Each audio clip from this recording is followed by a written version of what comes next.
Hey everyone, Espira, and welcome back to the Super Combo Podcast. As usual, I'm joined by our co-host Chris of UniX. Chris, how you doing today? I am doing pretty well. Ready to get into this podcast on the multitask, doing thumbnails, getting all this stuff done because the content creation does not stop, especially when you're on the grind. Yeah, it does not stop, and even in the holiday season, Bandai did not make it easy for us. Spoilers all across the Christmas break, which is kind of nice. You know, during the downtime, we get to speculate, we get to deck build, we get to see what works for us. But that's actually gonna be one of our topics today. Set 16 spoilers. A lot of it is red. There's a smattering of colors actually, but for the most part, it's red. And we're looking at three key aspects of spoilers. The first one being Vegeta BR ramp, which is kind of a different spin on the Gogeta ramp stuff. Red Universe 7 has finally got most of its spoilers out of the way, I believe. And then we got the Grand Priest archetype, which is really cool. It's a multicolor archetype. Very interesting stuff there. As far as the rest of it, we have Dragon Ball Battle Hour was announced. Nothing too crazy in terms of like what we're going to see, what we're to expect, but there's a couple of announcements there, so might as well touch on it. And then, of course, we will wrap up with Think on Charge. But Chris, just overall, you know, we've had the first week and a little bit of spoilers so far, and has the set exciting you? Does it look like it's going to be a repeat of set 15, or are we looking to some good stuff here? I definitely don't think it's going to be a reset of set 16. I think that would be devastating, or 15, sorry. That'd be devastating because I don't think it's any secret right now that, that set. There was a whole lot of duds in that set, but Yeah. luckily, I think we're in a good place. Just looking at what's coming out for things just to be a little different. I am very, very, very excited to see some of these things. Just off the rip, Red is at least looking to be fun, if not destructively competitive. And I know people might get on my case about that, but there's a whole video. Actually, I made a whole entire video. There are decks that are better because they are good card.deck, like all of yellow right now. And there are decks that are good because they are so focused when it comes to what their archetype does. I think you said in a red in this set is kind of in the middle. It's and by the middle is there's a fair amount of good cards that you can play in that deck, but for the most part, there's a lot of archetype stuff that's restricted, and you got to play more than 50 cards because the deck is bursting its literal cheeks off. And I'm not going to lie, there are not 55 to 60 good U7 cards. Like, there are going to be some duds in that deck. And it's kind of wild. You run good red cards like Crown. Well, your first two turns, if you don't burst a total of 6 U7s, you might be in trouble of getting off your early game plays. So, I mean, it's things like that. But when it comes to the Grand Priest deck, definitely got a video in the works for you guys. I think it's kind of memey, but at the same time, it is fun. If Secret Identity Mass Sand didn't exist, this deck would be so much more fun. But that is what it is. Secret Identity Mass Sand. No, I was just saying true. Like, oh, yeah. Just the fact that people have pivoted to that now that they felt like Bardock hasn't been as good, which is like fair, like with all the floodgates going around. Yeah, that Shreks that deck, especially since every angel's like a 2 cost or whatever. Yeah, you're just like, yo, I have you in like 2 turns, and then you'll remove 3 of my. All right, got you. See, heard, and that's rough. So basically, you got stuff like that, and that's not like super problem. But I mean, Grand Priest definitely looks like it's going to be a fun deck. Same with U7.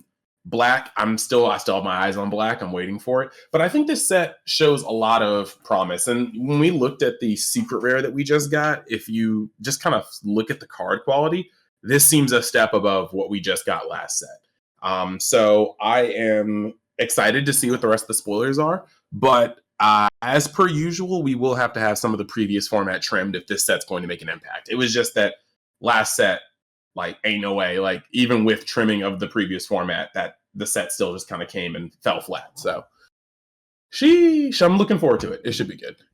Yeah, and I think that's the biggest thing. Like, I'm actually looking forward to it. Like, last set, we looked forward at certain cards. Here, like, I'm like, okay, Universe 7, like, I'm down to play this deck. Or even the Grand Priest deck, which I will say, just because probably some of the better angels were from the draft box, that feels like it might actually end up being an expensive casual deck. And it's unfortunate because I don't know how competitive it is. It seems a little bit clunky, but it plays. But a lot of the good, like, destruction rares, or not, I think they're called destruction rares, the one with like the angels and the god's destructions. Like those are Yeah. all draft box cards, and like those were already sitting at like 10-ish bucks a piece before the reveals, and I imagine they're only going to go from now. I've been seeing a bunch of people move them, so it's gonna be it's a shame that what is probably aimed to be a bit more of a casual, like fun, like hey, here's a 5 color deck kind of thing. Might end up being more expensive than some of the more competitive decks, but that's just the way it turns out sometimes, I guess. This is fair. It's kind of weird. Like, I don't want to spoil too much of the video, but they're definitely kind of like, yes, you can. They're definitely trying to make sure that you can dive into the draft box, but they're kind of making it self-contained because a lot of these things, Mm-hmm. like when you start looking at the deck itself, you have the ability to untap a fair amount. I mean, I feel like some decks, like just like how I used to say Gohan was like, I don't know, like a gun and his vanillas were bullets. In this deck, you essentially have like Whis as a bullet for untapping. And so there's going to be a couple turns where between the Unison and having Whis in hand to combo with, you're going to be able to just untap two, make your entire play and then untap two. And I think that's actually really hot. But it's definitely weird. There's going to be a lot of different ways to play it, and anytime you have a deck that can run that many colors, you can start running all of the auxiliary like staples like Sensu Bean and stuff like that. And he's also a red leader, so he has access to things like Violent Rays. So there's going to be some defensive room for this deck to go into. It's just a matter for me, at least, of seeing how many times you can keep your guys on board. Because in a perfect world, keeping your angels on board, you just got to get your opponent down to 4 life. Once you get them down to 4 life, or they take themselves down to 4 life, anytime you play a offering angel for 1 red, they're just going to let you draw 2. Like they're not going down to 3 life just for you to, I don't know, do it again. So they're going to just let you draw. So you have the draw power there. And then the moment you hit turn 5, you're probably going to get burned for 2 damage. And then if Mm-hmm. you can't kill them again, and you can't nullify their board, they're probably just going to burn you again for 2 damage. So the deck definitely has some like legs. It's just a matter of keeping those 2 drops. That's a very precarious number in this game. It's very easy to get paper clipped when your board is full of 2 drops. Yeah, like every counterplay hits them, every like board removal hits them. It's just a very tough color to be in. And just to give you guys like some context for our listeners out there who haven't seen the spoilers, we'll just jump right into the Great Priest since that's kind of what the one we've dived into first. He has a permanent where you can't include non-god battle cards in your deck, but it does negate their energy exhaust skills in all areas. That's kind of nice. Activate main, switch this card to rest mode, you draw 1 card. So it's kind of weird. We've seen activate main draw 1 card, but the fact that it forces you to rest your leader means that it's really pushing for this deck to not be aggressive. And then awaken when there are 4 more colors in your energy, which is kind of cool. That means you can awaken turn 2.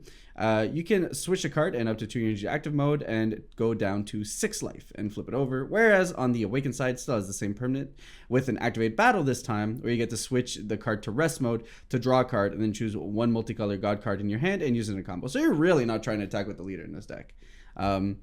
You're really getting your advantage out of your opponent attacking you and then using the combo stuff, which is kind of cool. I mean, like with Kusu, we've seen that like there are a number of angels that proc off of combo. So you're doing that on that front. And actually, we have the Unison, which kind of like ties it all together.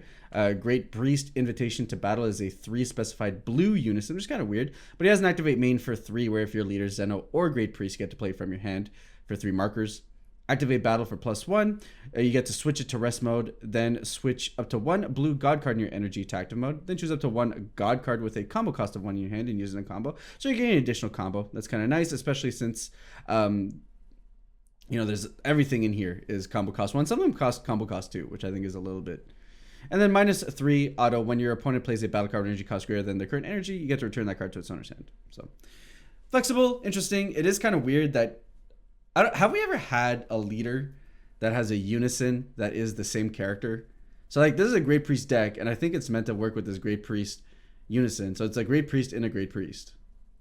Well, it's actually really funny because I've always looked at these leaders in unisons, and it's how I've broken down like boxes. Like I've seen a unison and I've been like, this unison, who is integral to this unison, but could also carry, an archetype. So when I see like Topo, it was just confirmation, there's a Jiren leader, like things like that.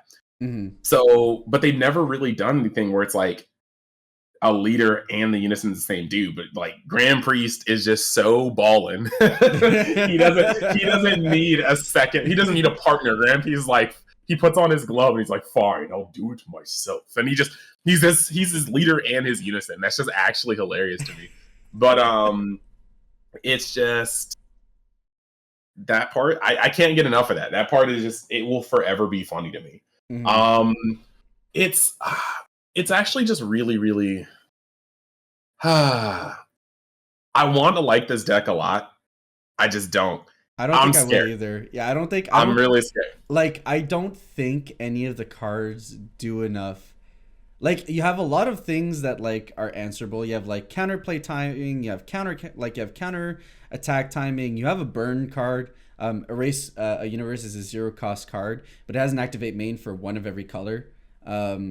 And then like one any color, even instead of like specified black, where you get to burn your opponent for one for every 2 gods on cards, for every 2 god cards on board, up to a max of 2. So you can burn your opponent for 2. Otherwise, you can combo it for 6k. So like, the strategy feels like it does a bit of everything, but I think that's the problem, is the fact that it does a bit of everything and it doesn't inherently actually do anything well. Like, I think it's a mediocre board wipe. You have some mediocre like board control, but I don't think this deck does anything. Yeah, I mean it's kind of weird. So like from what I've seen too, let's see. It's when you were talking about it tapping, I actually kind of like that, because at first it's always weird, like, oh, I can't attack when I swing. But I found like playing this game for a bit, when a leader doesn't have to swing to do damage, you get into these weird situations where if you can weave in any BS outside of that, then you don't have to interact with your opponent. Like if I'm ripping your hand and I don't give you any cards, like sorry, like, like just eat it. Like literally just eat it. And that's wild. Like that's literally wild. So I think that's actually hilarious. It's just, I don't know, like that part's hilarious. But the cards do kind of a little bit of everything. You're right. But a lot of the effects I feel like are just get off my butt effects. Like I'm gonna bounce you. I'm gonna take away from your hand. Here's some offering. It's a lot of stally. Like this deck is literally survive and then attempt to burn your opponent. Now the thing is though, while the strategy seems to be very, very flimsy, it's weird because while it's like easy come, easy go, these things can get wiped off your board and you're clappinated. At the same time, these things also are able to just, I mean, it only takes 4 energy to put these guys on the board, probably less sometimes, because some of these just combo into play. It only takes anywhere between 2 to 4 energy to put 2 of these guys on board. And if 2 of these guys on board and you don't remove them, next turn you will be mised with a burn 2. And so it's actually not terribly inconceivable that you could just feel that cat blow like energy from this deck. But if the format gets to a point where this deck should be feared, it'll quickly get relegated to like a meme deck when people just start holding overwhelms or removal for their turn 5. Like, oh, it's your turn 4? Let me just blow out your board and then not play a single thing so you can't capitalize. My turn? Cool. Now I'll do some things and I'll do this. And like you can't reestablish your board and play erase the universe in the same turn. Yeah. Like it's just not possible. So I think it's kind of weird. I think this deck is the deck that you fall into the X2 bracket and you're like, okay, if I just like get one more win, I'll at least get prizing. And then you face this deck and you're like, Nani, and it takes a win off of you and you're mad for like the next like 3 months. Like that's what I think this deck is. It's like X2 bracket trolling right now, but who knows? I'm really going to do a deep dive once we get I'm assuming we'll be getting the rest of the cards the day after we record this. And after that, I'll be able to kind of give more of a comprehensive look. Yeah, I mean, that's the biggest thing, right? I just think the restriction to only playing God cards, and I get it, it's very thematic, and like, I think, you know, the Great Priest has always had the speculation that he only really plays with angels. But like, but it's just, you can't include Overwhelms, a lot of the best cards you can't include. So like, you can't, like you can't orientate your strategy around being like maybe a blue yellow heavy so that you can include some really strong blue yellow tech. There's a couple of cards that you can because they happen to be gods, so all the benefits of that. But you're kind of really restricted. So it's kind of it's tough because like it feels like there's only really going to be 1.5 ways to build this deck. So just we'll see what happens for, and like, you know, at least it'll kind of be easy to track. I mean, the ones that have combo effects cost 1, but they're like 5k combos. Then you have some that cost 2 to combo and they're 10k combos. But they ain't too crazy. I mean, generally, to give people an idea of what the archetype does, generally if you have a multicolor energy, they allow themselves to get played when you combo. And there's a lot of like barrier blocker, Wheeze is a blocker, and these negate that you can activate for free if you have 4 colors and you take a life instead. Again, Kukatail, which is the Universe 5 Angel, has blocker. But for the most part, I have to say though, Campari, Angel of Universe 3, is the funniest one to me. We were actually talking about this right before the show. He's a 2 energy cost, 1 combo, 10k. He's a 25k energy exhaust. Blue-green. That's all he is. That's all this card does. Okay. And the funniest part to me is that he doesn't even work with vanilla strategies because he has energy exhaust. So he's not even a vanilla strategies card. Okay, here we go. If you think it's funny that there is a dude who has no effect, I'm going to raise you exactly 1 funny and point out that there is an angel named Kukatail. Just Kukatail. He's the buffest angel. Come on, bro. Come on. Kukatail? Like, y'all could, like, there's no, oh my gosh. There are just certain things that, like, when they get censored, they need to be censored harder. I mean, you know what? I'll give it to them at least. Like, some of these angels, I'm like, damn, bro, I didn't even know you existed, my guy. Like, you were on screen legit maybe 1 time in the entire arc, because I do not remember your face. looks down with disdain. Yeah, they look down at the turn of the power and they're like, ugh, mortals. And then like they just sat there. And then surprisingly, like, even though they're all angels, they all like quivered when like Jiren was just like wilding out for no reason. Like Jiren would just like clench both butt cheeks and like angels would be like, oh, like, Jesus. Well, here's a thing. And like, it's a metaphor that I really enjoyed. And I first heard it when like Beerus was like impressed by Goku by like the end of their first fight when in the God Saiyan movie. And then like you can definitely apply it to this angel one. It's like, imagine an ant. Now like generally you're not very impressed by what an ant does, but like if you like press your finger on an ant and the ant's able to push your finger back, like I'm gonna be hella impressed. I'm gonna be shook. I'm not gonna lie. Now, I at no point am I worried about this ant beating my ass. But like, bro, this ant just pushed my finger. That's kind of wild, dude. I mean, look, you got some facts. So I mean, look, Grand Priest. I like I said, it's a conflict of interest right now because I'm about to go like balls deep, like to the base of the shaft. The moment we get the rest of these angels, and so I can't give away all my goodies. You guys are gonna have to listen to what's on the podcast, and you're gonna have to listen to the video, which will also link back to the podcast, in which case there will be an infinite cyclage of cross-pollination. And that's just what you're going to have to deal with. But just know that for some reason, they literally could have put revive on this dead angel and it would have just at least had another keyword. Like there could have been this guy could have been the one guy with barrier. Come on, like just give it barrier so it sits on the board. But no, there's a vanilla angel. There is a vanilla with worse stats than a Krillin. And it's been printed at some point. And it's worse than a real vanilla. It's worse than a real. It's a vanilla. It's a vanilla that isn't even a vanilla. And then, mind you, there is an angel named Kukatail. That's all you need to know. That's all you need to know. God, but yeah, the leader lends itself very defensive.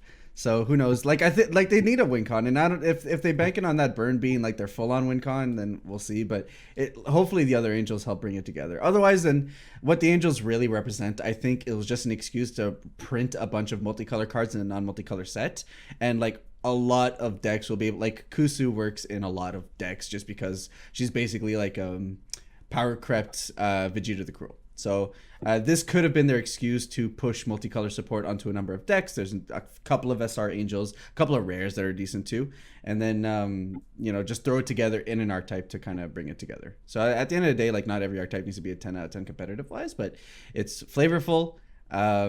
It's fun from the looks of it, and it provides opportunities to be able to provide generic color support. So I don't hate it.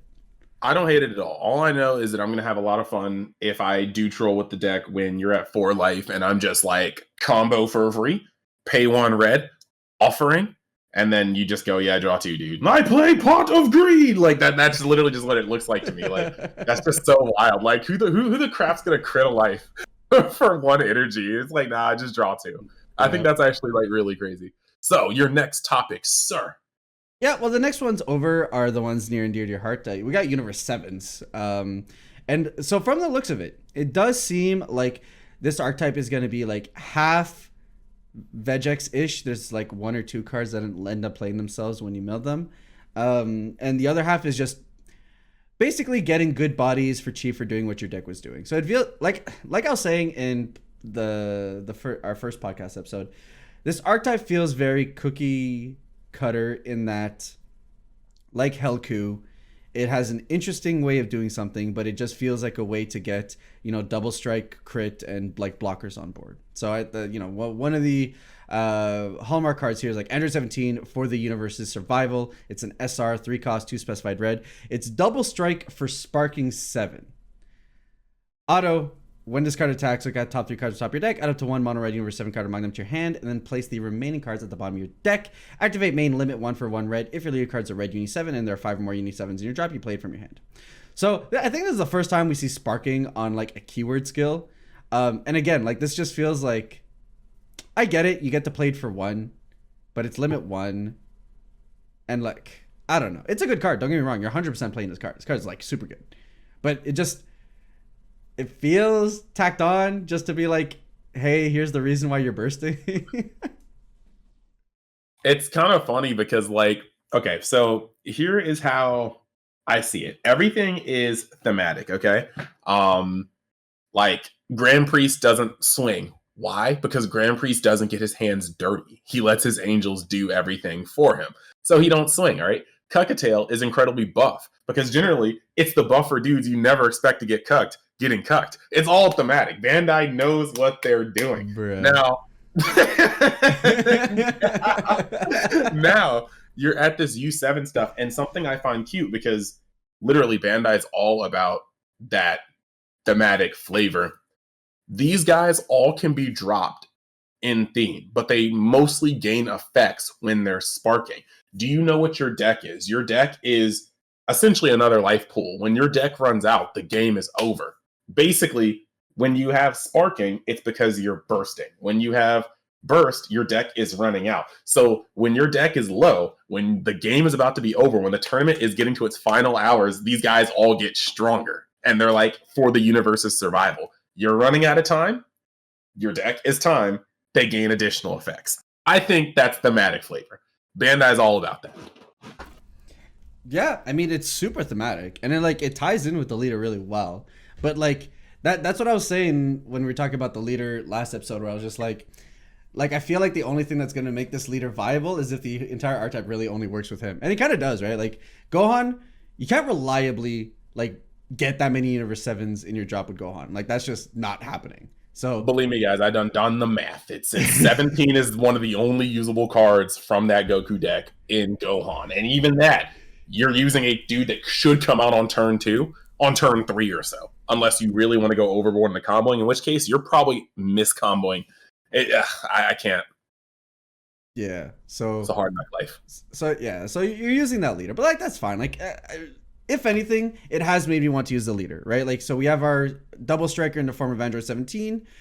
We have our critical in the form of SSB Vegeta, whereas he requires sparking 10 and he plays for 2.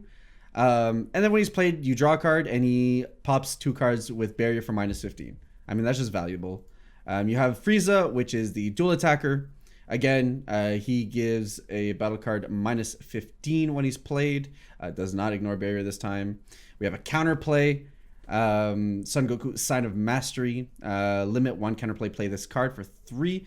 However, permanent Sparking 70 for leader cards, a mono red Son Goku card, you get to reduce the cost by 2. So it costs 1. And then when he's played, you get to choose up to one of your opponent's battle cards and it gets minus 15k for the turn. And then additionally, if the skill reduces the chosen card power to 0 or less, draw a card. So you get to draw an additional card. So like a lot of hard value cards, super solid across the board. So the archetype just feels like it'll be like decent, mid-range, pushy. So like it makes me want to play the leader. And I think, you know, in trying to force people to play more decks and not just play like the best generic deck, like I think it's succeeding decently well at doing that. Yeah, I when it comes to that, I definitely feel like it has its like place, you know. I'm kind of weird. I feel like right now red is just an early game color at this very moment. It's not terribly great at lasting in the mid game. Like when you start getting to the mid game, you start kind of opening up yourself to get clapped because there are decks that are just better than you at the mid game. Cough, cough, yellow, and all of blue as well. So it's a very weird kind of balance for me because I want to stretch it to mid range. But one, you only have 60 cards in your deck. And the later you get in the game, the more at risk you are to milling or to running out. Because once you'll find that playing the deck, like you'll see it in my video, which I'm shamelessly plugging right now. Once you actually flip, you're only going to start bursting. Because once you flip, it's no longer burst. It's a mill up to 3. And you'll only mill when you're trying to either dump your secret rare in the grave to get it back, or in very weird situations. You don't really mill after you flip your card over. However, by the time you flip your card over, you're probably closer to 20 to 15 cards in deck than not. And so you're on a clock. And that makes it very weird for mid-range. I ran the deck at 52, probably could go up to 54 if I wanted to fill it a little bit more. And it still felt tight after turn 3 to 4. Like, so the other thing is that these cards are very red in nature. And I feel like this is the way red needs to be. But when I say red in nature, I mean they are impactful best on turns 2 and 3. And then when you get to 4, you should be swinging out with your entire board and then closing out with the secret rare, which there's almost no way you don't find the secret rare in this deck unless it's in your last couple life, in which case, oops, sorry, play a better deck. But the point is, when you are on turn 2 and you resolve a Android 6 or Android 17 and a Frieza, you are swinging with your leader for 10k, you're swinging with a 17 for 15k and searching, and you're swinging twice with a 19k. When you get to your next turn and you play a Divine Presence, awaken, play another Divine Presence, the same combo step, you are now swinging with your leader that just got boosted, Android 17, which has probably got Sparking at this point to be double strike. You're swinging with Frieza twice for 19k, and you're swinging a total of 4 times between 2 Divine Presences. That's 1, 2, 3, 4, 5, 6, 7, 8 swings on turn 3. That's tight. When you're at turn 4 or 5 and you try this, there are just far too many ways for your opponents to shut that down completely. I mean, this deck will fold to riposte no matter which turn it gets played. But the later you get into the game, the less impactful some of these cards are. Like a 19k dual attack is destructive on turn 2, not so destructive on turn 4 or 5. So I feel like this deck really has to do a lot of its work early game. But I think that's what red should be. Sorry for that tangent. Nah, I mean, it's very on theme, right? And I think tightening up color identity is probably something that we should push for as far as like the game moving into the next couple of sets. And I think if we can bring back that red identity of, you know, red cards doing what they're supposed to and pushing for those early gameplay, and because like you can see it in that, like red, I find always struggles to close out games. It can defend itself. It can go late game if it needs to. It has some of the best floodgates. It can do some mid-rangey stuff, and it can establish a board. But closing out games has always been a struggle, and that's just because the red design philosophy makes it really tough to have incredibly good boss monsters. So the fact that red hasn't lent itself to being able to get this kind of game plan consistently for a while now definitely helps when we get archetypes like these that seem to really want to push that agenda. So I'm all for it. And then in terms of like wrapping up what the archetype is looking like, I mean, we have 2 unisons. And actually, it's a good time to introduce Empower. So empower is a new keyword being introduced to unisons, basically saying if this unison replaces another one, it carries X amount of markers. So Golden Frieza and Android 17 Determined Tag Team is a 2 specified cost red unison with empower red 2. So if it replaces a unison and that unison has 2 or more markers, it'll bring 2 over to Golden Frieza. Something to note, and a lot of people have been asking about this, empower applies before the card hits the board. So technically, if you have a black unison that has empower whatever, if you play the unison for nothing, which you can do, that's legal play, then it would actually come in with the amount of markers that were on the previous unison. So just something to note. It's not, it only really relevant to black for the most part, but just something to keep in mind.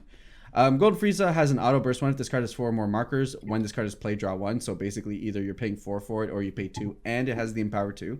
And then auto once per turn. If it's your turn, when a card is placed in your drop area from your deck, add a marker placed in your add a marker to this card, then choose up to one of your opponent's battle cards that gets minus 15 gate power for the turn. And the first auto where you draw a card bursts 1 as well. So not only are you bursting to be able to get your drop to where it needs to be, but because you bursted, then you get to do the neg. So that's kind of cool.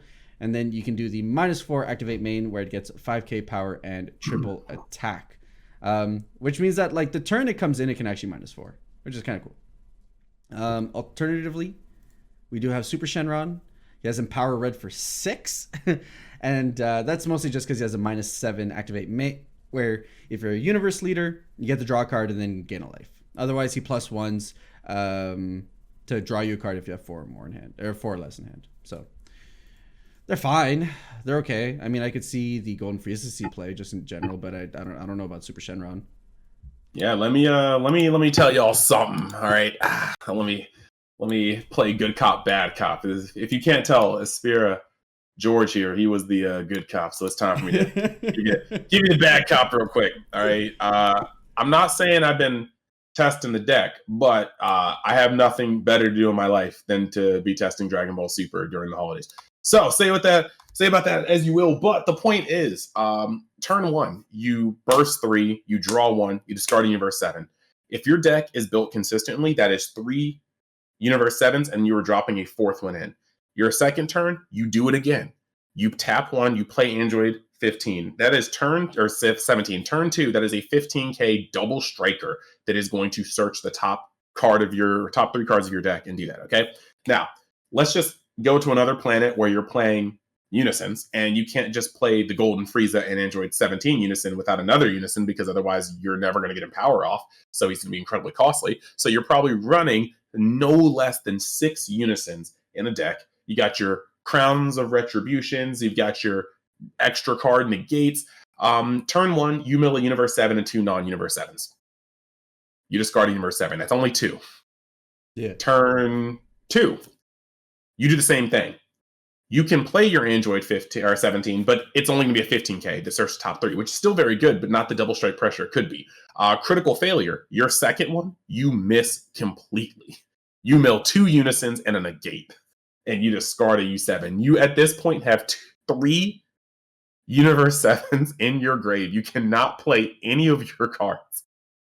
Like, that's why, if anybody was noticing, a couple people asked me, that's why I had 0 unisons in that deck for the test build, because consistency is key. When you're playing aggro, it's all about your early turn consistency, because those early turns are where you can do your best work. If you were not doing the same exact function every game in the first couple turns, you're already losing. So I feel really weird about how the deck is made, because it's forcing you to kind of play a certain build. Like George said, it's very cookie cutter. Yeah, and like that, it's one of those decks where if you're not getting your game plan out turn 2, turn 3, like a whole turn makes a whole kind of difference in this kind of deck. Like if I know that your turn 2, you're not starting to apply pressure on me in a way that your deck is like optimized to do so, like I feel so much better when I'm on the other side of the board. Like I'm chilling. So, and it's like, it's one of those situations where like, even like with Vegex or with Gogeta X, like you very attentively look at their mills, and if they're bad, you're like, okay, sweet, I scored, because they can't do anything with their job. And you want to put yourself in a position to minimize that as much as possible. So like these unisons exist, and I think they have empowers specifically because they make you feel like You know, yeah, we know this deck doesn't really get out Unisons early, but like even then, like I don't see the turn where you do get Unisons out. Like maybe turn 3, maybe, but even then, like if I'm gonna put efforts into whatever this Frieza or Super Shenron's doing, why don't I just play like Piccolo instead and at least punish you for trying to negate my aggression? You know. I mean, yep. And to a higher, like to a degree for me, that's the question I came into a lot just playing the deck. Am I going to tap 2 for a Unison, or am I going to play a 17 and a Golden Frieza in the same turn? I can play one 15k swinger that'll draw me a card, or I can play a 15k double strike that's going to search my top 3 for a card, and a 19k dual attacker that's going to minus 15k something on the board. Like, it's almost incomparable to me how much value you're getting versus playing 2 on a Unison versus playing 2 1-drops that are tailored for this deck. Mm. And then to round out, I mean, you know, the Vegex aspect, we have 117, heeding the call. Auto, limit 1, burst 1, so you're only going to get 1. But when he's milled, you play him, and he draws you a card. I mean, I think it's a common. You include 4 of these in your deck, right? Like, there's no reason not to. I feel weird about it. I think I'd side, like, this is going to sound really weird, but I'd side them for yellow. Like, if you're playing Riposte, if you're playing Riposte, I'm just going to put them all in, and then I'll have bodies on board to tap when you Riposte me. I feel like it's an auto include, man. It's a free draw, and it bursts when you play him, so it's going to replace himself with another Universe 7 anyways. I mean, he's 5k combo power. He's filler. If you need to get up to 55 and you're only running like 51, put 4 of this dude in. It's weird for me. Like, I feel like if I see him in hand, I'm just like, what do? Get charged? And then, like, my 1 energy is generally about to be a beater. So I'm never going to be trying to play this guy for... If I played him for 1 energy, my hand is truly cuckatailed. It's angel cuckatail. If I ever catch me play. Okay, I'm not saying you play it, but I'm saying, like, let's say your deck's at like 54 or whatever, and you haven't hit 60 yet. Why not include him? He replaces himself, he does the burst, so he doesn't replace one of your bursts, so he's going to stay on board. And how it works, he's a charge in hand for the next turn. There's no reason not to at that count. If that's the point, there's no reason not. Obviously, if you have enough Universe 7s and other crap you want to include in your deck that make him better, then, like, sure. But if that's not the case, turns out you might. But, you know, if you're in a position where you have free space in your deck, I just think there's no harm in doing it. It's a free draw. Like, it turns your burst turn into a draw too. This is fair. Wait. You forgot about that signature Bandai writing. He only draws when you play him from hand. All right, never mind. All right, you know, I'm closing the tab, bro. Never mind. We don't include this card at all. I mean, maybe it's a free 5k. It's like drawing a card. It's like drawing a card, but it doesn't draw, bro. He's combo power. Oh my god. Okay. Anyways, moving. I mean, there's a sparking super combo. Would you use it? I don't know. Yes. I think so, because you wanna have access to... This deck awakens at 7 life and has no cards in its repertoire that take its life. So I feel like, you kind of want to use the Sparking Negate, because you'll always have access to it ASAP. Like, it's always going to be there and ready, hot and ready, like Little Caesar's pizza. Is it good? We don't know about that. Just like Caesar's pizza, but like at the same time, I mean, at least it's hot and it's ready. Like, your super combo will be usable as of turn 2. Yeah, I mean, that's true. Like, I think you would just use it. One, like, you want to use a super combo that's compatible with having enough Universe 7s in your drop anyways, which, like, 2 of them exist. And you might as well use a Sparking one, because especially if your leader is one that's going to awaken and have a bunch of life. One, if you can super combo and maintain that high life total, all the better for you. Mm-hmm. 2, just having the super combo available early on allows you to push aggression without having to, like, find a way to burn your health if your deck's not construed to work that way. So yeah, like, having your super combo be the Sparking one allows you to put your Divine Presence at like 115k on turn 3, knowing that if they go down to 1 life, you just have to clench your butt cheeks and survive, and then windmill the new secret rare down. So feels good. Feels good, mate. Good timing mentioning the secret. We might as well jump into that before we talk about the ramp stuff, since it is a Universe 7. SSB Vegeta Unbridled Power is one of our new secret rares. It is a red 8 cost 4 specified red with dual attack Sparking 25, so you know you're going to be bursting to get his guy off. Ultimate Deflect Triple Strike, so Deflect is awesome, Triple Strike is awesome. It's a big beefy body, he's a 40k. Activate main for 4 red, play this card from your hand, and you may have one of your opponent's lead cards get minus 5k power for the turn. That's huge. That's key, especially in this kind of deck where like you're establishing board every single turn. If your opponent can't deal with it, it's going to be massive. And finally, an activate main where you have to remove it from the game. You get to choose all your opponent's battle cards in unison card, ignoring barrier, place them in the drop, and then place one card from your opponent's life in the drop also. I think this card snapped. I mean, yes. I've had people tell me this card isn't good. And I'm like, this card's busted. What do you mean? It does everything. if I could have just gone back in time and had this secret rare, all the times where I'm just like, wow, you're at 1 life, and I don't think I'm ever going to get a chance to break through your board. Wait, tap 4, deflect. Like, yes, absolutely yes. And what people don't realize is like this changes the landscape of the game. All those times where you had like a divine presence swinging for like 30K, but you could easily put it up to 40, 50K, but you could also put it up to 40, 50K and add a Champa on it. Oh, but that's only going to leave your opponent at 1 life. How sad. Okay, cool. Survive with your combo power. Play this card. Proceed to Dougie. Like, it's not even close. Like, it changes up the landscape of how you can play your games. And it puts, like, the fear of God into people. Like, the moment somebody's out here and you put them down to 1 life on turn 3 and just give them the thumbs up and pass, and they're like, oh no. And they might try to like be a little aggressive when they don't need to be. They might try to play out of their style when they don't need to. And red is very good at holding up one energy, and that energy being violent rays followed by a testing the op and then being like, great, guess you're not getting through anymore. And that's beautiful. So yeah, enough said. Like, that card is great.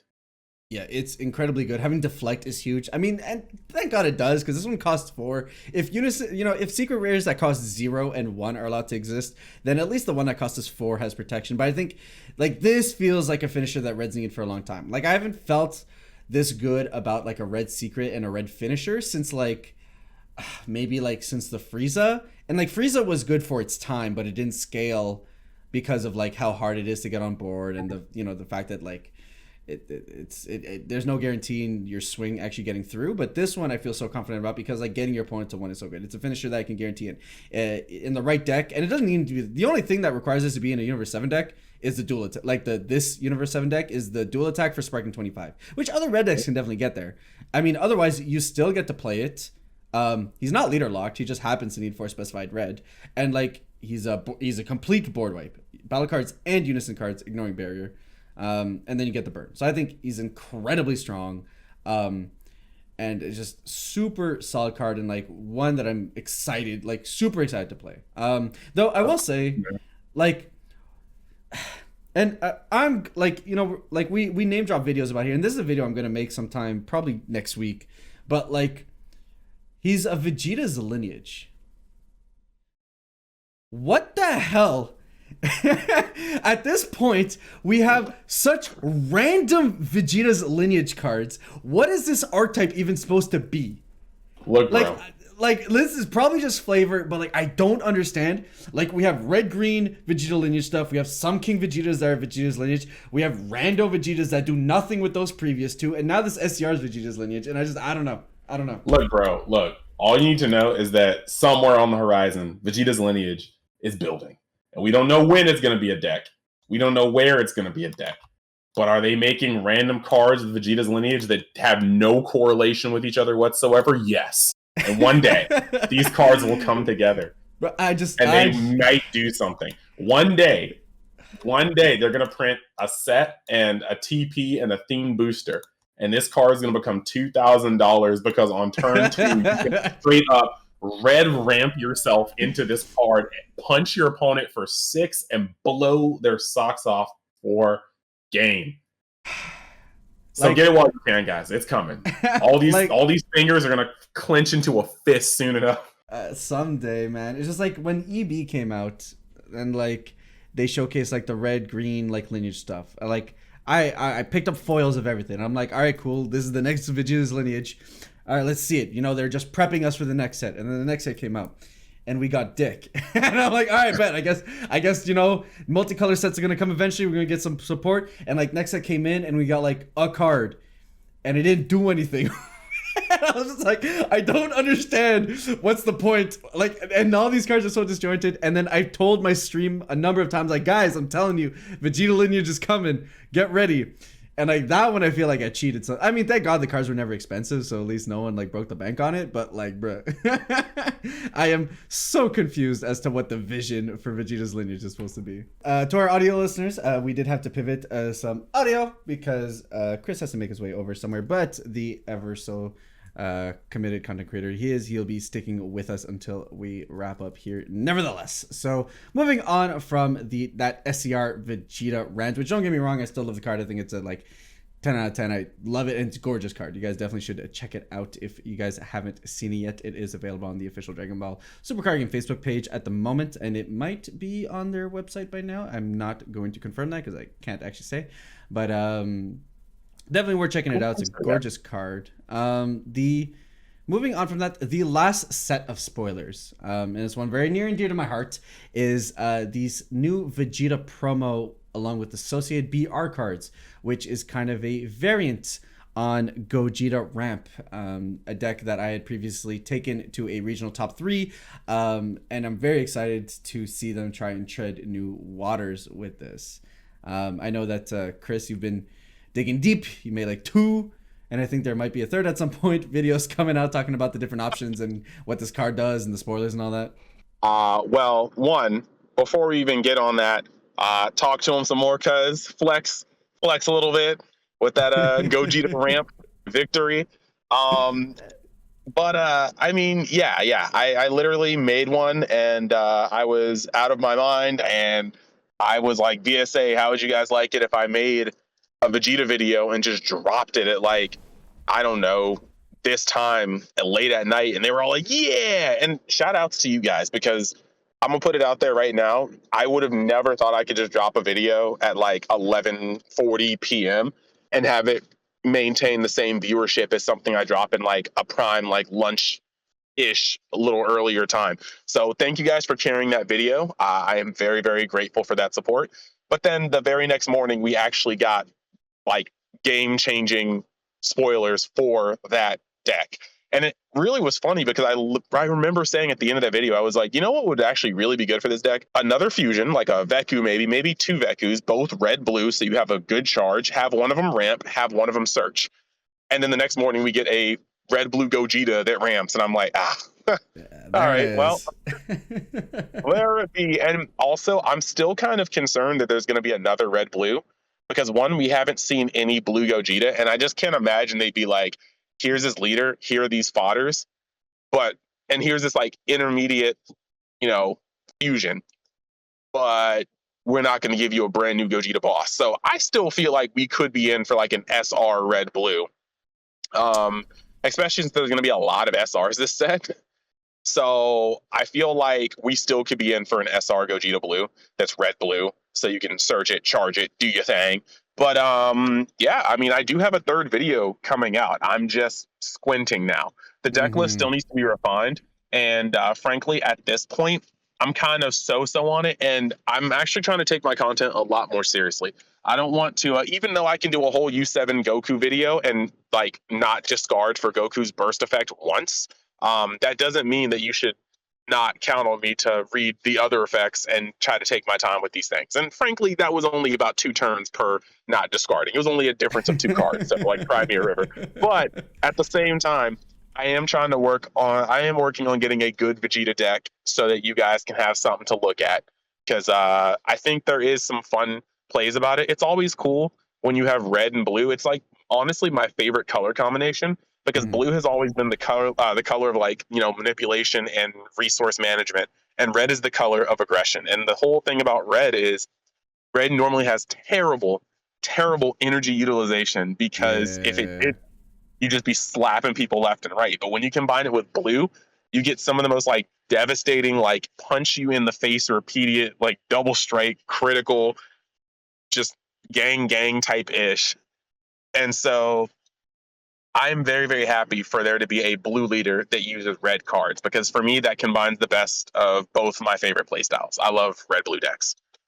Yeah, same thing for me. I think, like, I've always talked about how red is like so incredibly energy hungry. Like everything it does, like it feels like every single archetype I've played in red starves for energy. And that's why I love red blue so much. Like you give that energy manipulation into a color that, you know, if given the ability to extend, can do so much with it. So like I love red blue. You know, Invoker, and then Ramp Gogeta have been two decks that have been very near and dear to my heart. So, especially now that it's like direct support. So, the Vegeta itself is like, and I have some concerns because I actually think Gogeta, like if we don't get another card like you said, like an SR or something, I actually think Gogeta's still better. But Vegeta here, you know, when he swings, he draws a card, so he's a more proactive.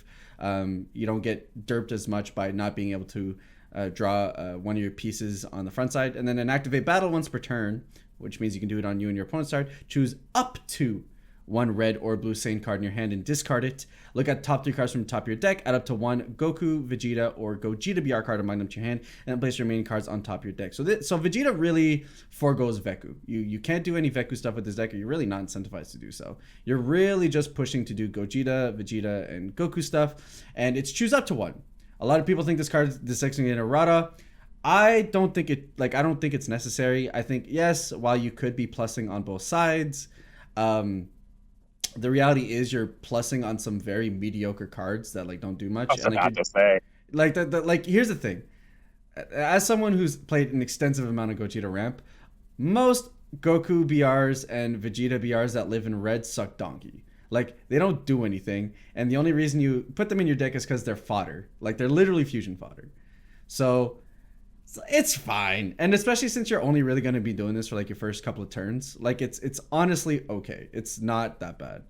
Like, let's be completely honest. This is not breaking the game. And while, like, yellow is legitimately just being a tyrant in terms of card quality, let this singular blue leader draw on swing and potentially +2. Like, just let it happen. There's no reason. I swear this deck, like even when this deck has its best turns, like look at the boss cards that it's putting out. Like, okay, I'm not trying to hate on anybody because once again, I love your feedback. But when like everybody was telling me like, oh, Chris, you forgot critical combination in your list of boss cards, I was like, that's because I'm not going to include something without deflect that just gets negated and it's just sideways waiting to get blown up. Like, I'm not saying that critical combination can't do anything, but there's a whole lot of triple strikes in the game that could turn sideways. And if your opponent has no response, yes, they would do damage. But that's where I see critical combination. That's why I specifically talked about Technique Unchained, which can come in as a 6-drop and cheat in. And then you can discard 2 red cards to EX evolve it into Fusion Onslaught if your opponent's board is empty, because that is doing something. That will come in and potentially just burn your opponent for 2. But yeah, you could play a triple strike, but a triple strike for 4 that doesn't have deflect and is probably going to get negated. That just doesn't really feel like threatening. So yes, even when you play this deck with what it has, unless we get like a very good updated boss Gogeta card, it's like, okay, I've gone all the way up the chain for you to have 3 weenies on board, and so I'm not burning you for 2 pass. Like that, it doesn't kind of like come together. So right now, this deck is fun-ish. I think it's fun to be able to have these interactions. It's fun to go +2 with your leader, but like George said, you have fusion fodder, and it is fodder. Like they do some cool things. And actually, by the way, can we please point out the Vegeta shaft here yet again? Like Goku's like self-awakening when used in fusion. Untap energy at end of turn when used for fusion. Vegeta, search a Gogeta. Oh, that's pretty cool. Discard a card too, though. What? Like, yeah, like here's the thing. The Vegetas were actually super solid when you ran and if you run Gogeta, because they work better with the Veku stuff. But standalone Union Fusion, the Vegetas do nothing almost. Like, cool. It looks so funky sometimes when you look at these cards. But at the same time, like I said, it only takes a good Gogeta to evolve into for this deck to be a threat. And so I have my fingers crossed, because I literally just, like I said, the other video, I was like, what would make this deck better for me? A card that ramps. Now, I'm going to give a plus. They made a card that ramps. I'm going to give a minus. It did nothing for the speed of your awakening. You were either getting to turn 4 charging and then being like, I'm at 4, I can awaken now. Or you're on turn 3, you're going to play this card, maybe use Might in the Making Goku to make sure you're not completely tapped out. Afterwards, you're going to ramp at the end of your turn. And then when you get to your turn 5, you'll be charging to turn. When you get to your turn 4, you'll be charging to 5 energy and awakening on the same turn you would have woken before. So while it ramps, it doesn't actually speed up your awakening strategy. It just speeds up what part of energy you're on, and that does things on its own. But I was really hoping we wouldn't have to wait till turn 4 for the alternative thing. By turn 4, you're probably going to awaken off of life in general. Like, I'm not going to front. Yeah, like the reason it's there is mostly because a lot of people, what they do against the Gogeta strategies typically, like Gogeta ramp, is that they try and stall your awaken. So like I think the idea is that like typically you'll awaken. I think the idea is that typically you'll awaken at 4 anyways. But if your opponent's trying to stall you out, well then here's your alt to be able to start doing your stuff. So if you have 4 more energy, you get to awaken, and on awaken you draw 1 card and flip it over. And the other side's interesting. It's a permanent where your red Gogeta BR cards in your hand gain Union Fusion for 1 red, 1 blue, and 2 for any Goku BR and Vegeta BR. So that's super cool, and that's why, you know, we've heard Chris talking about all these different red Gogetas that can do a bunch of interesting things.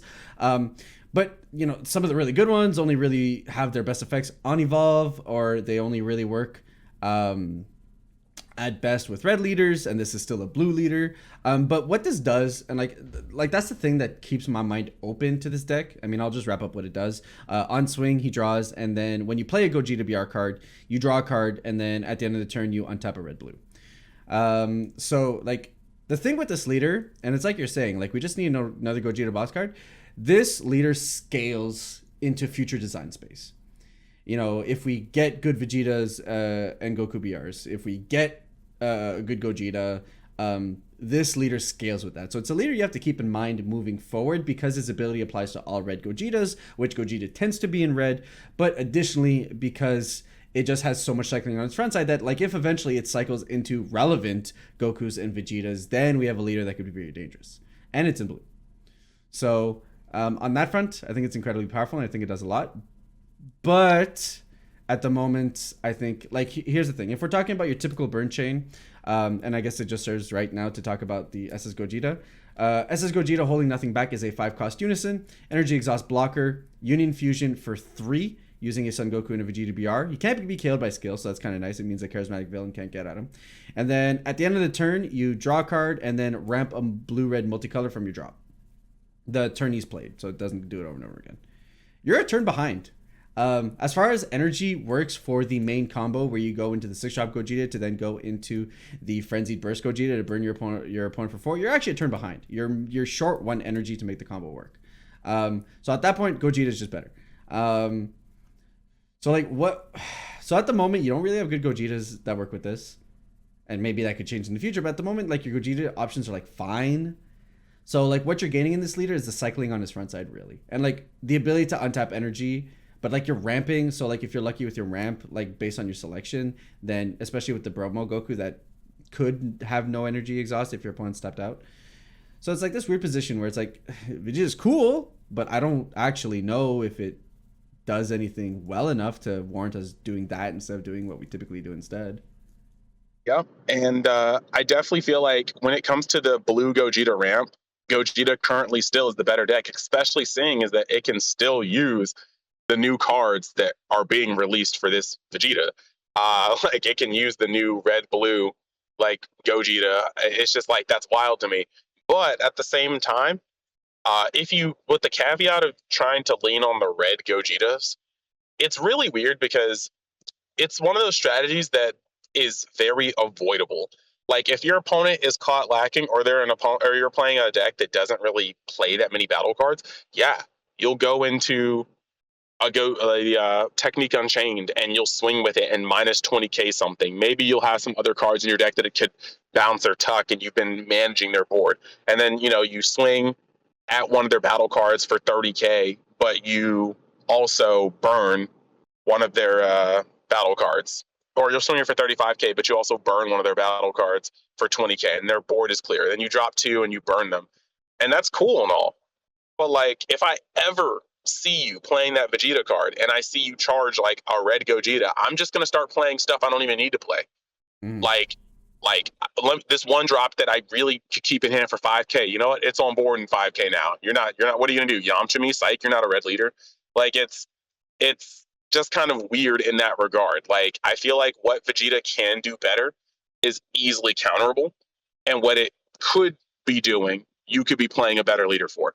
So we only have time to tell. I mean, like George said, this is going to be heavily dependent on cards that we see, because for all we know, this could be a ticking time bomb. Get your winner's foils now if you like Vegeta, because we could have an anniversary set and it could just bring out 2 new red Vegetas and, two red fodder Goku and Vegetas, and all of a sudden it could just snap the deck like in half.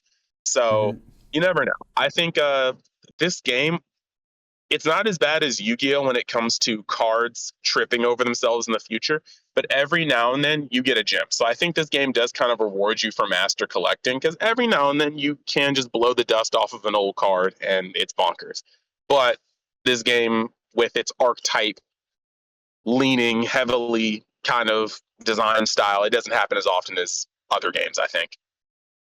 Yeah, not as much. And even like if it does, generally it tends to work better with the newer stuff, anyways. So like there's a lot of crossover because it's just of the way that character traits work, the way that special traits work, and the way that like just the color identities tend to work out. But for the most part, it's pretty good, but sometimes you get a bone, and that's kind of nice. Especially when we're talking like anything that involves Gojitas and Vegeta. I mean Vegeta's, Goku's, and then you got like your fusions like Vegito and Gogeta, especially Gogeta, since in Super now that's the hallmark fusion ever since the Broly movie. I think there's a lot to keep your eyes on. Even then, like we got a Vegeta and a Goku. Now they don't do anything really. They're 2 costs that draw you a card and switch up to one of your red, blue, multicolor untap at the end of the turn. One's a crit, one's a blocker. Like it's fine, but like it's incidental support, and arguably the Vegeta might end up actually being one of the better options. But the things to keep in mind, anytime you're dealing with Gokus and Vegetas, it's keep it in the back of your mind that there could be additional support, and especially with this leader, because he has powerful abilities. He just needs the card pool for it now, and that's something that you're gonna have to keep in mind as other stuff gets fed. And oddly enough, Gogeta Ramp is like an archetype that they've been supporting time and time again. Like there's an ongoing joke that I work for Bandai, which like I don't. I just collaborate with them a lot. But like especially when I top 3'd with Gogeta Ramp, and like dead ass the week after was spoiled all the anniversary cards that like directly support the deck. Yeah. And I'm just like, and everyone's like looking at me with these eyes, and I'm like, guys, like if I knew this was coming, do you really think I would take that deck to a regional the week before? Like, like it's even as a hype machine, I would have never banked on me topping with the deck in the first place. I was just doing it for the memes. So I was just like, I mean, you would have if you bought out TCG player. Yeah, that was not me. Wait, quick question for the record, because we talked about Gogeta is like the poster boy. Who has more leaders right now between Z and Super, Gogeta and Vegito? Because I think Vegito has a set 2 red leader. He also has a green leader. Is that it for him? No, he's got the blue one, the starter deck one, yeah. Whereas so Gogeta has the red one. He's got the blue one.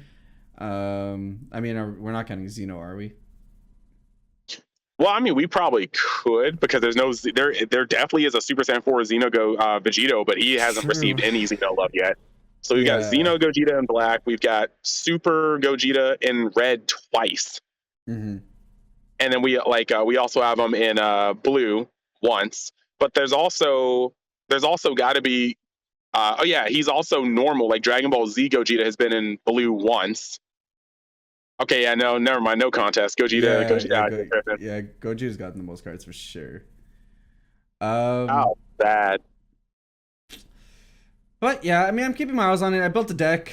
It's fine. If anything, the card I'm most excited about is the 5-drop Gogeta. But like, I don't know if that's explicitly for this Vegeta, but like, everyone's, man, like months after that regional, people still asking me about my Gogeta list. I'm like, guys, that was like a one-hit wonder.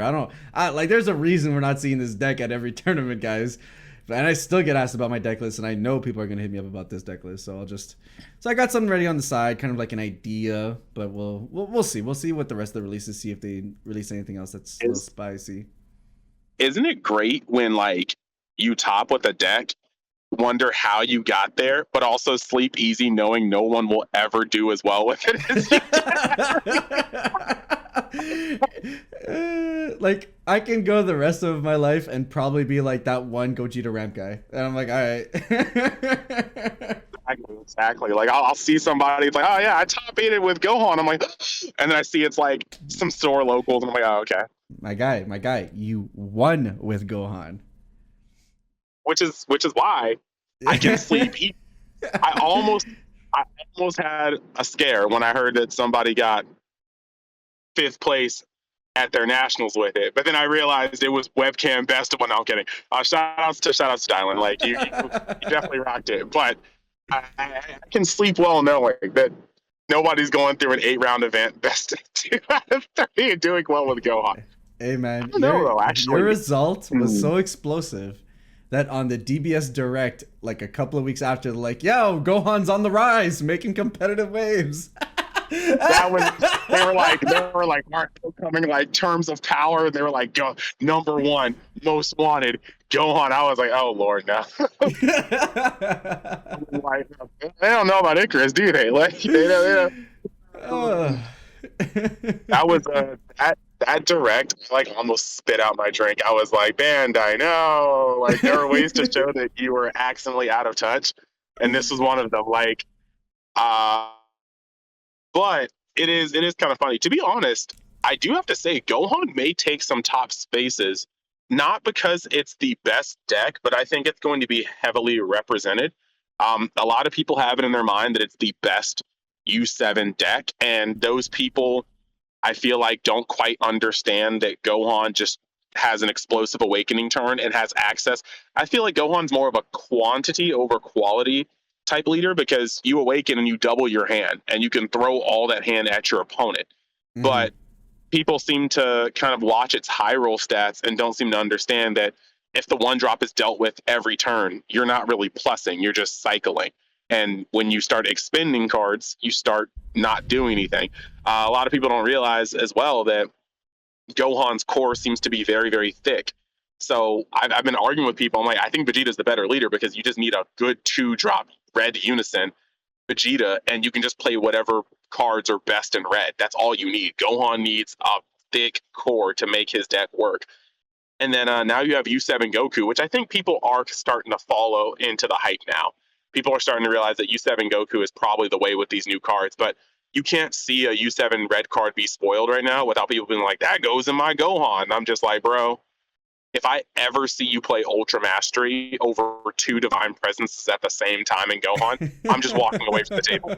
Like, there is no situation that you can convince me with that playing 2 Divine Presences at the same time is just not worth tapping all 4 of your energy for this no barrier monstrosity.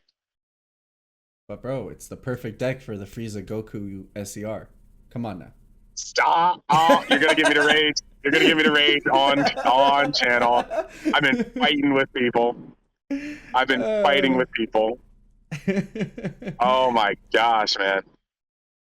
Oh, I'm mad. Switch the subject now. All right. Frieza Goku gets me pissed.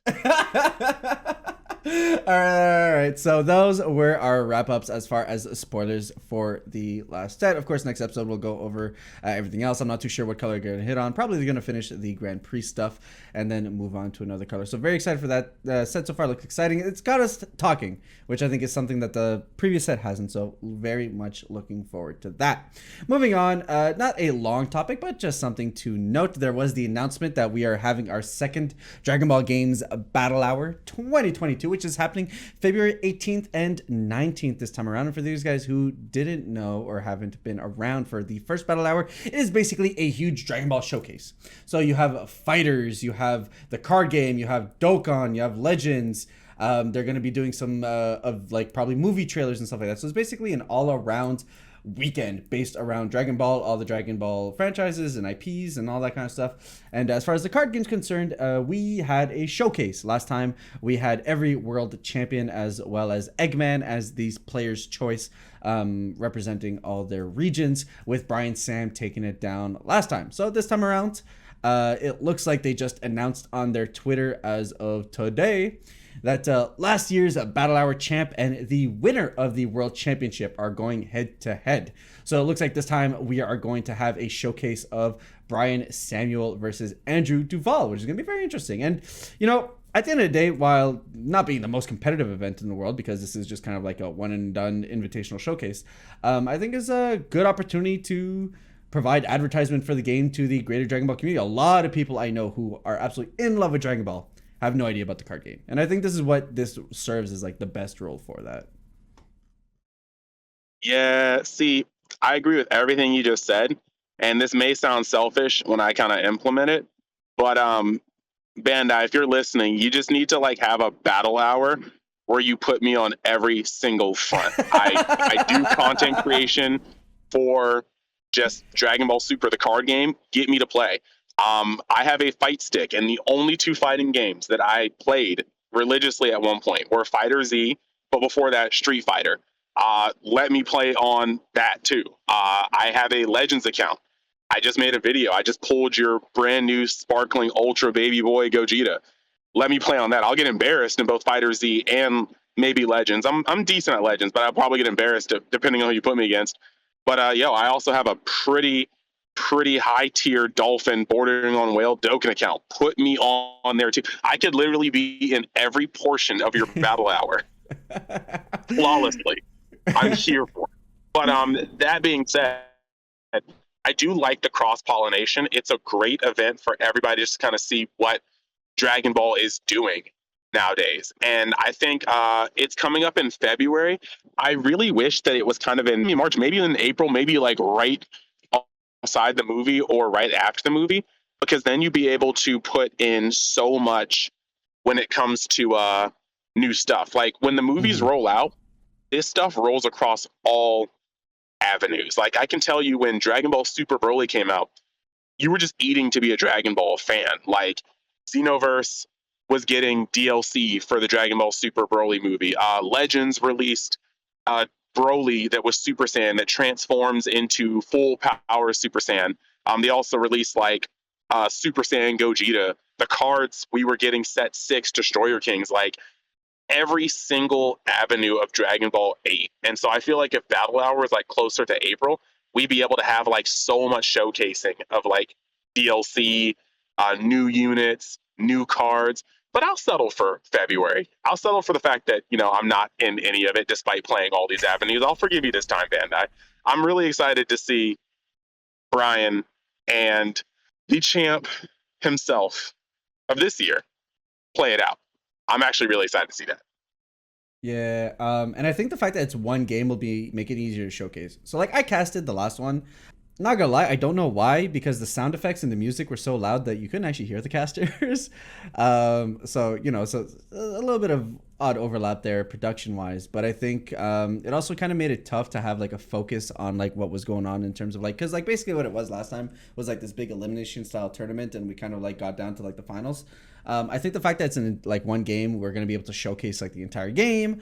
It's going to make it, you know, more exciting, easier to track, and probably easier to get a sense, especially now that we have a world champion. And I think, you know, the more we can do to put Andrew, and like, you know, I'm not trying to toot his horn, but like star building is incredibly important for the growth of a game. And I think the more that you can press one, that we have a world champion, two, they can put his face everywhere and be like, yo, this is the guy to beat, I think is really good for the growth potential of the game. So, I like it in terms of what it serves. Hopefully, we'll see what this format's like, you know, what we got it last time.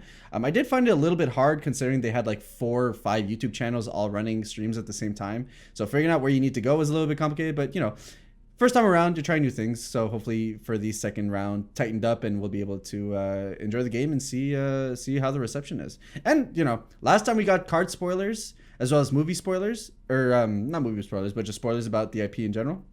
So here we're definitely probably going to get something about the movie, especially since the logo for the movie is on their advertisement video, and we'll probably get a couple of card reveals. So that should be exciting to look forward to. That was actually very, very. Now that you mention it, it was wild because everything was happening at the same time. So like I was trying to find the Dragon Ball Super card game section, and meanwhile I was like, nope, this is Fighter Z. But they were all almost with the same names too. Like if I'm not mistaken, they all had like the same names for the actual YouTube like stream, and so like it was hard finding what I needed to find. Yeah, it was a little bit confusing, but like hopefully the schedule will be tightened up, and especially since it'll be one game and one time slot, we're not gonna have to jump in and out and hopefully catch like one match and then come back for another match and then for another match. So should be easier to track. But that's pretty much it for Battle Hour. We don't have too many announcements. That's really all there is to it. For what it's worth, if you guys care about Dokkan or Legends or Xenoverse or Fighters, they do have a campaign going on their Twitter. So if they reach 80K or 100K or 150K followers, you guys get some stuff. So like for Dokkan, you get aged meat, Hercule statues, and dragon stones. For Legends, you get slot removers and chrono crystals and all that kind of stuff. So definitely go check that out if you guys aren't following.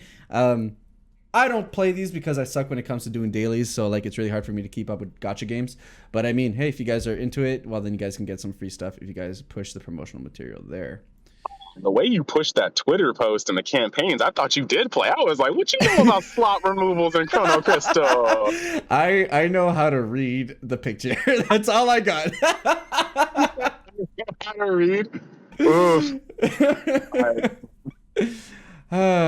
All right, so we're going to round out with our question segment, Thinking on Charge. Of course, guys, if you guys have any questions for the podcast, feel free to tweet either at myself or Chris, or go ahead on my Discord. There is a whole section called Thinking on Charge. Feel free to throw out your section on there. Links will be in the show notes and the description if you guys are on YouTube. Our first question coming in from Derpy. What's your favorite type of format? Do you like slower or more mid-range formats? Do you like aggro formats, or do you prefer triangle formats? What do you think, Chris? What's your preferred way? I'm a mid-range whore. I love mid-range, but it needs to be within limits. I like mid-range when mid-range is in its own box. When mid-range has high chances of dying if it doesn't stabilize correctly in the early game, but mid-range also has a clock where it needs to finish out game before control locks them out of any chance of winning. That's the mid-range I like. That is currently not where we're at, because while mid-range is the strongest archetype right now, yellow has no issues stabilizing because of cards like Riposte and Power of a Super Saiyan. And then frankly, between cards like Fu, they don't really have a problem closing out games versus control either. They just build up the board and then windmill Fu and then proceed to push in, or just play a battle of attrition. And a mid-range deck should not be able to go tit for tat with a control deck in late game. That's just not how that should be going. Every deck has its spaces. Now, you mentioned triangle formats. I don't think triangle and mid-range can be like, I don't think those are mutually exclusive. Mm-hmm. I think you could have a triangle format where there's an aggro, a mid-range, and a control deck. I think that's the way it should be most times. I like triangle formats a lot, though. Yeah. So like first off, just get it off. I like mid-range formats specifically because I'm a control combo player at heart over anything else, and I feed off of mid-range decks. So I love it because it's very advantageous to the way I like playing the game. But generally, I like a change. First off, I'm a very like variation is the spice of life type of guy. So for me, I just make sure a shuffle is important to me. Sometimes we have triangle formats. Sometimes we have wide open formats. As a competitive player, I like triangle formats because obviously it means that I know exactly what to get ready for when I'm preparing for a competitive tournament. And an open field is very frustrating for competitive players because they can lose out the jank. But at the same time, an open field, as someone who likes to play jankier decks from time to time, you know, like that's the only reason realistically I was able to win with like Gogeta, or win top with Gogeta ramp, as an example of a deck that I've done with before. Open fields allow for weird things like that to happen. So while I am more partial to things that allow my combo control decks to thrive, because those are the decks I like to play the most important to me is variation and like getting, and arguably that's probably what's my frustrations. Things that I would fix with this current format is that it's just felt like the same format for like 2 to 3 sets. So If I'm being very competitive, I'm partial to triangle because at least now I know what to get ready for. But I don't hate open formats, just generally because it allows me to play jank a bit more openly, which I don't mind from time to time. And then in terms of what I like to play, since I'm a combo control player at heart, anything that allows me to do that, which means getting to my later turns to be able to establish my combo, is usually what I lean for the most. So you biased. Yeah, oh hell yeah. 100%, bro. Moving on to our other question from Bacon Boy. Do you think this game is an easy game to master? I think if you get your reps in, I think you can. I don't think it's incredible. Like, this is a game where like it's easy to pick up. But I don't think it's like so incredibly hard to master. I think if you understand what your deck does and then you just start paying attention to what other decks do, that's the most important thing. Just like knowing what decks do. True. Okay, so like, is it hard to? Okay, I definitely feel like weighing in. The game has a weird learning curve because the effects are kind of cookie cutter, Mhm. and more decks are building themselves by themselves. You look at the archetype and you're like, herder, all these need U7, so I guess I just need to build U7. But the intricacies with the card game come in two main places for me. Actually, three main places for me. Um, Sequencing, because Mhm. sequencing is life and death in a game where you have things like energy or mana. And then outside of sequencing, resource management, which is any game with an energy or mana or land system. But this game also has comboing. And knowing how many cards to put into a combo to pressure, to force cards out of your opponent's hands, to defend yourself effectively, that is where good players and veterans will separate themselves from people who do it haphazardly. You could miss combo 4 times and then lose to a combo that you would have had in hand had you just comboed or pressured correctly. There's no reason to go up to 35 sometimes when knowing that if you go up to 25, your opponent has to go into a super combo +1 instead of just going into a super combo and then just, you know, blanking you because you only went up to 20. Things like that. So I think it's simple in a lot of places. It's not simple in comboing and sequencing. So I'm gonna extend this question a little bit, just by adding maybe a little tangent. I think new archetypes are making players worse at comboing, and new More players what? are making players worse at comboing and don't Mm. teach new players how to combo. So like you have archetypes like Gogeta Xeno, like Dark Broly, like any archetype right now that's pumping out free or very cheap 15 plus K bodies, 25Ks, 20K, 25K, 30Ks. And you're putting players into a lot of situations where comboing actually isn't necessary. And typically the only combo that really matters is to not die into shotgun. Um, Whereas I think, and like this is one of my strategies for newer players, I think as a newer player, if you're looking to get better at the combo step, you should play some GOAT format. For those of you guys who don't know, GOAT format is everything before set 3. Is a format that lives and dies by hand advantage, and the entire game is based around making sure you don't lose by 5K. So it's those formats will really force you to learn, like Chris was saying, how you should combo. Make sure that if you combo at an increment that means your opponent needs to combo more than just a super combo to get out of it, so that they actually start losing hand size. Um, I think newer archetypes are making players worse at this part of the game, and you need to look at the older parts of the game and older formats to actually probably get better at them, like in a solo kind of way. Obviously, if like you're training around pros every single day and like you're in a play group that has the Andrew Duvals of the world, then like okay, fine, you're probably going to end up learning how you're supposed to combo. But as a tool to learn how to play, I think the older formats serve way better than the newer formats. Crit Jita and the other one should sleeve up Blue Green Soul Striker. And we should have matches on camera with my template to show people how to correctly play these things and how you can sometimes lose because you awaken to turn too late, or how sometimes life is just cruel and you get crit chomped like 3 times in the same game. Exactly. But I totally agree. I think the three components that you highlighted are definitely the master highlights, or the master foundations of which, those are the things you're going to look towards getting better for if you want to quote unquote master this game. And then, underlying all of that is matchup knowledge, because matchup knowledge will indicate to you how you're supposed to go about sequencing and comboing, and all that. So Cool. Are there any more questions? We have one last one. It should be a quick one. Would you rather have feet for hands or hands for feet? Thank you, Get 'em, for that phenomenal question. Who asked this? No. Who asked this? Get 'em 64, a pillar of the Discord community. Somebody we know. I think this is an incredibly easy question. Hands or feet? Have you seen primates, bro? They're chilling, big chilling. I would. You hands can't do. For feet? Yeah, 100%. If my feet were hands instead, there's no way I want feet in my hands. Feet can't do dick. Like, nah. I'm pretty sure hands for feet. Like, there's hentai for that. We're not going to let him. We're not going to let him sit under the guise of Get 'em for questions like that. When you ask questions like that, I am calling you SETI. That is right, SETI. You cannot get away with asking dumb questions like this. Establish supremacy and dominance with my feet hands. All right.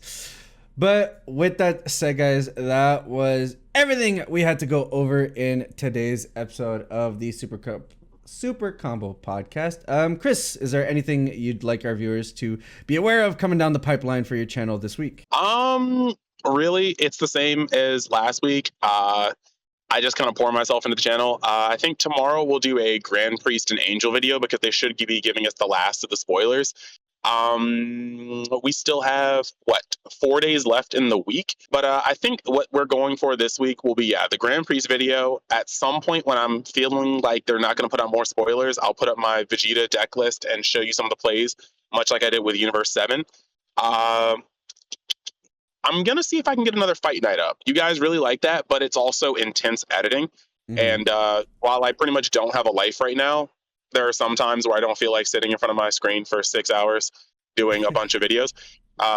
You know what? I don't even know why I said that. I'm going to get you guys a fight night this week. Yeah, look forward to it. Grand Priest video tomorrow, Vegeta sometime this week, fight night sometime this week. And if you guys have anything you want me to do, just comment on my community page or tweet me or jump in the Discord or message me in Facebook private messages. Actually, don't do that. I hate that. I love you guys, but I hate that. So just reach out to me anywhere that's not on Facebook because it's flooded. It's crowded. So yeah.